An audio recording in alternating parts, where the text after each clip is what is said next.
Well, before we let you go, let's shift focus to some banking updates for the fourth quarter, beginning with HDFC Bank. Over to you. Talk about HDFC Bank. When we look at the numbers, we saw a good set of numbers from HDFC Bank.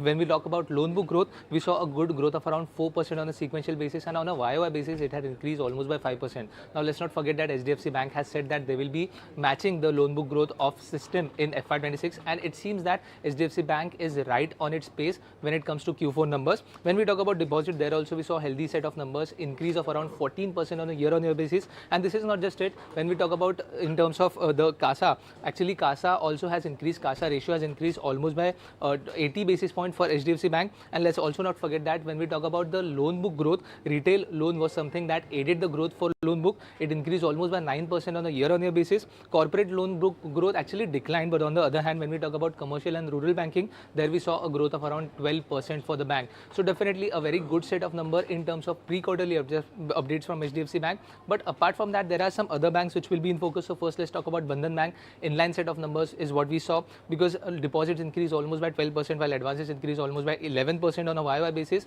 Let's not forget that this bank is going to be in focus on the back of the MFI exposure, how the numbers are going to be. RBL Bank, on the other hand, came up with weak set of numbers, because when we look at loan book growth, that increased almost by 10%. It is actually lower if we consider the trend of the bank. And when we talk about deposits also, we saw a very weak set of numbers of around 7.2%. Again, there are concerns around the MFI book, so definitely this bank is also going to be in focus, not just on the back of the numbers, but also on the back of how the MFI numbers will be reported when they come up with the actual results. Other than that, UCO Bank came up with very strong set of numbers. In fact, when we look at total deposit growth, that increased almost by 20%, and total loan book growth was also high at around 17%. Both these numbers were actually higher than the guided range from the bank. And lastly, let's also focus on Yes Bank, because when we talk about deposits, we saw a good set of numbers, but in terms of advances, we saw a growth of only around 8%, which was actually lower than street's expectation. So a mixed set of number is what we are seeing from Yes Bank. So definitely on the back of the Q3 updates, we will be watching out on these banks in the day-to-day.